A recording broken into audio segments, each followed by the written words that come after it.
कल से हिंदी का वीडियो संस्कृत वाला जो है, संस्कृत जो मोस्ट इम्पोर्टेंट तो मतलब सीरीज के माध्यम से या किताब के माध्यम सीरीज के माध्यम से बेटर रहेगा, क्योंकि आप लोगों के लिए जो मेन क्वेश्चन है केवल उसी को बताया जाएगा। ठीक है, क्योंकि जो मेन क्वेश्चन आपको अभी तैयार करना है, क्या पढ़े आपने क्या नहीं पढ़ा उससे कोई मतलब नहीं है, केवल जो अब पढ़ाया जाएगा उसको तैयारी करना है।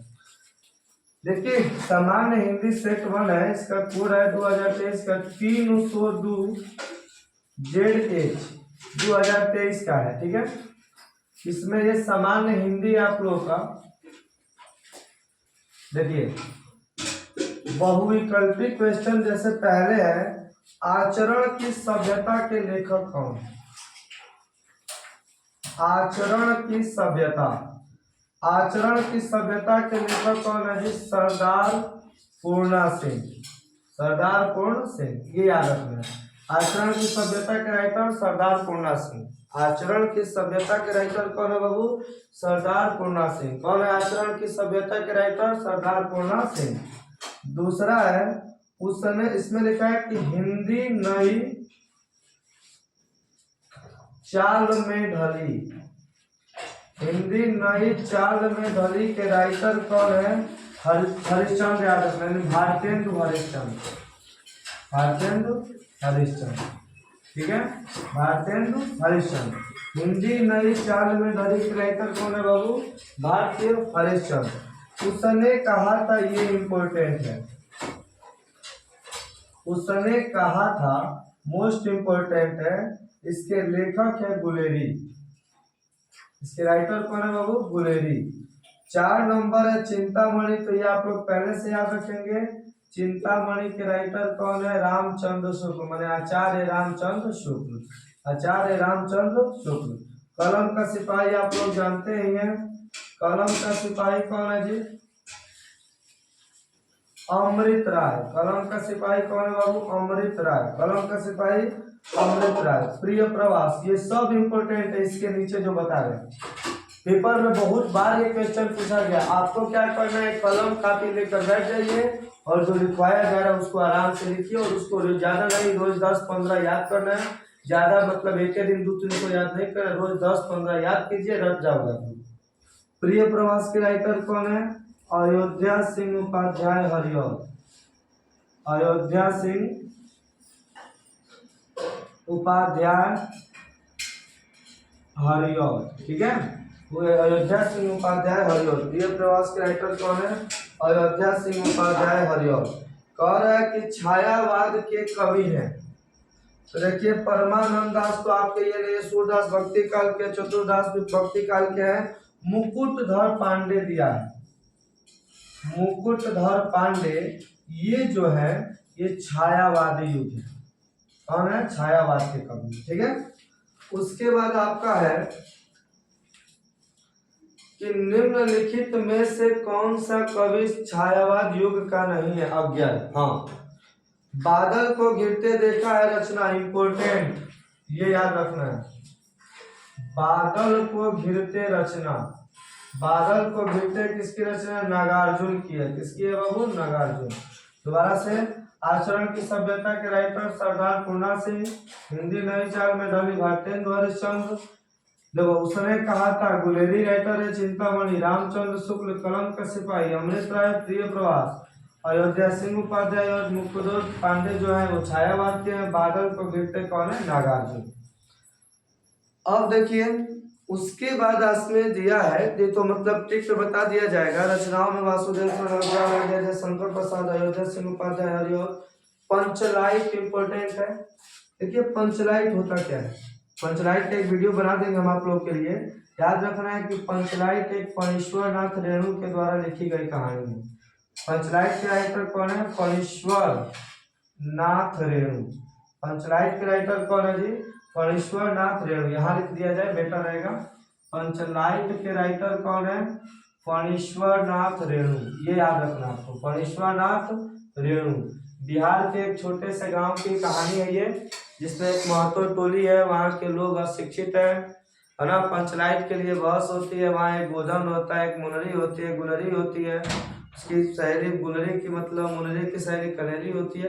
ये सब के बारे में आप लोगों को एक वीडियो में बना दिया जाएगा, जिसके कारण आप आराम से पढ़ सकते हैं।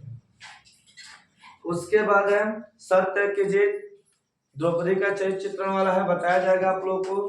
देखिए इसमें आपका जो दिया है सुभाष रत्ना ने बताया जाएगा 9 नंबर से ओनली पहला जो बहुविकल्पिक क्वेश्चन है और जो केवल बहुविकल्पिक क्वेश्चन अभी आपको बताया जा रहा है, ठीक है।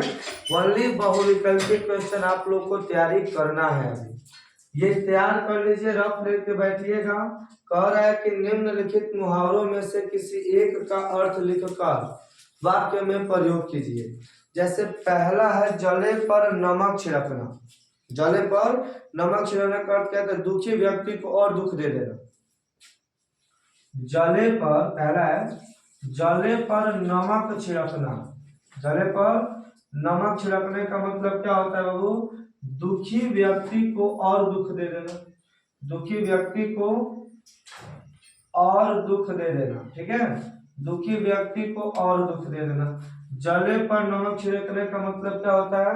दुखी व्यक्ति को और दुख दे देना।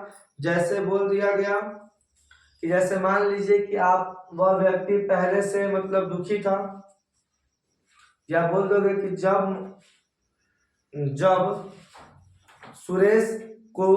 सुरेश को मतलब नौकरी नहीं मिली तो उसके फ्रेंड उसके मतलब जले पर और नमक छिड़कना शुरू कर दिए। अर्थात इसका मतलब कि जब सुरेश को नौकरी नहीं मिली थी तो पहले से उदास था, उसके फ्रेंड और उसको उदास कर दिए। या ऐसे ही बोल सकते हो कि रमेश सड़क पर गिरकर मतलब जब रमेश सड़क पे गिरा तो उसे चोट लगी और उसके मित्र उसका मजाक उड़ाकर उसके जले पर नमक छिड़क रहे थे।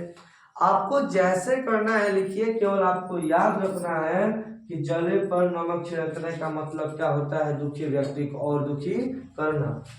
दूसरा इसमें है आंख का तारा होना, बहुत इंपॉर्टेंट है ये।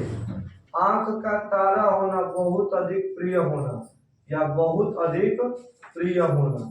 आंख का तारा का मतलब क्या होता है बाबू? बहुत अधिक प्रिय होना, बहुत अधिक प्रिय होना। जैसे बोल दिया गया वह अपने पिता की आंखों का तारा है। वह अपने पिता की आंखों का तारा है, मतलब अपने पिता का क्या बहुत अधिक, अपने पिता को बहुत अधिक प्रिय है। समझ आ रहा है ना? तीसरा इसमें लिखा है अपना उल्लू सीधा करना। हॉय दोनों तो इंपॉर्टेंट है। अपना उल्लू सीधा करना, अपना उल्लू सीधा करना माने स्वार्थ सिद्ध करना। स्वार्थ सिद्ध करना यानी स्वार्थ में काम निकालना।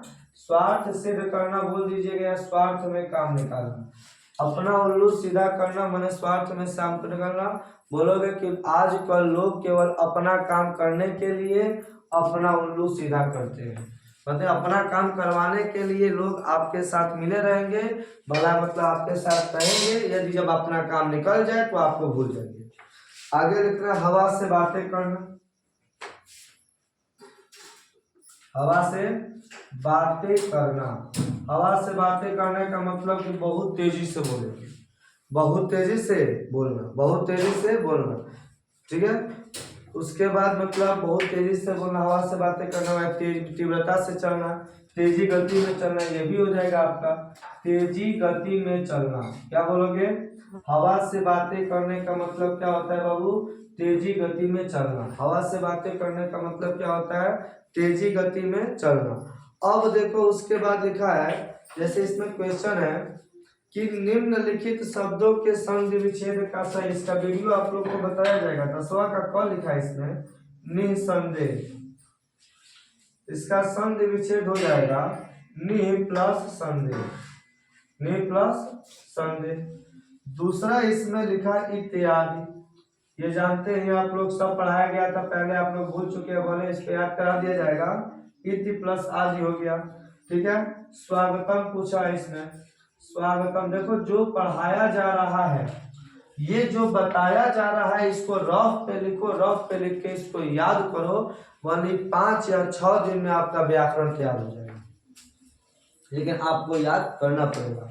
स्वागतम का मतलब इसका संधि विच्छेद करोगे तो सु प्लस आगतम, सु प्लस आगतम माने स्वागतम, ठीक है।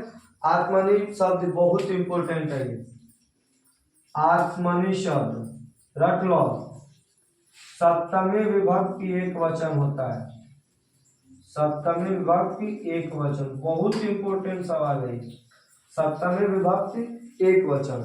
नामने चतुर्थ विभक्त है। उसके बाद नामने कौन सा विभक्ति है बाबू? नामने आपका चतुर्थ विभक्ति एक वचन होगा। ठीक है, नामने कौन सा विभक्ति होगा? चतुर्थ विभक्ति एक वचन। चतुर्थ विभक्ति एक वचन। ठीक है, ये याद रखना है, आत्मनि और नामने। उसके बाद आप लोग को पढ़ना है अविराम और अभिराम।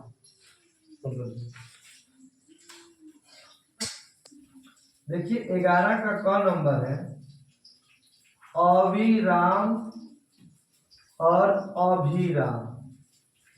देखिए इस अविराम का मतलब होता है, इसमें तो ऑप्शन नहीं लिखा है जी, लगातार या लगातार लिखा है या अनवरत लिखा है। देखिए इसमें लिखा है अनवरत, और इस अविराम का मतलब होता है अपनी ओर आकर्षित करना, माने आकर्षक। अविराम का मतलब अनवरत, अविराम का मतलब आकर्षक। उसके बाद इसमें ख लिखा है विहग और विहंग। ठीक है, एक विहग है और एक है बाबू विहंग है। इस विहग का मतलब होता है आकाश, विहग का मतलब आकाश और विहंग का मतलब पक्षी से। ठीक है, उसके बाद देखो हाँ ये वाला इंपॉर्टेंट है, ख रहा है शिखा, माने एक दो गो अर्थ लिखे के बता। क्या लिखे के बाद कहता ना कि निम्नलिखित शब्दों में से किसी एक शब्द के दो अर्थ लिखिए। 4 गो दिए, में से एगो शब्द के कई गो अर्थ? 2 गो। शिखा का मतलब एक ज्वाला होता है। क्या होता है जी? ज्वाला। और एक होता है किरण। ठीक है, पूत, पूत का एक अर्थ होता है पुत्र, आप लोग जानते हैं, और एक का मतलब होता है पवित्र। ठीक है, शिखा का मतलब क्या होता है बाबू? ज्वाला और किरण। पुत का मतलब पुत्र और पवित्र। आगे लिखा है इसमें पक्ष। पक्ष का एक मतलब होता है आपका दल, एक का मतलब क्या होता है? दल, और एक का मतलब होता है पखवाड़ा। क्या होता है? पखवाड़ा। पक्ष मतलब एक साइड भी होता है।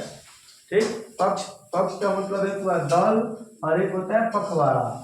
उसके बाद इसमें लिखा है कांड। कांड का मतलब एक सर्ग होता है। जैसे सर्ग, जैसे आप लोग कांड पढ़े होंगे, लव कुश कांड, रामायण कांड, ये सब होता है। कांड का मतलब एक सर्ग होता है, और एक कांड का मतलब भाग होता है, पार्ट। इतना तो समझ में आ रहा है। अब देखो क्या कह रहा है, रास्ता दिखाने वाला, मार्गदर्शक। रास्ता दिखाने वाले को क्या रास्ता दिखाने वाला क्या कहलाता है? रास्ता दिखाने वाला मार्गदर्शक होता है।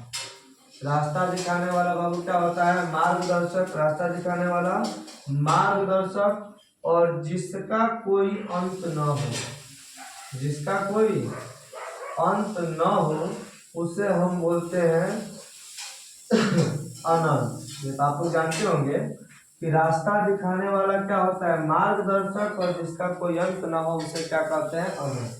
दोबारा से शिखा का देखो, शिखा का अर्थ होता है ज्वाला किरण, पुत्र का पुत्र पवित्र, पक्ष का दल पखवाड़ा, कांड का सर्ग भाग। रास्ता दिखाने वाला मार्गदर्शक, जिसका कोई अंत न हो उसे हम अनंत कहते हैं।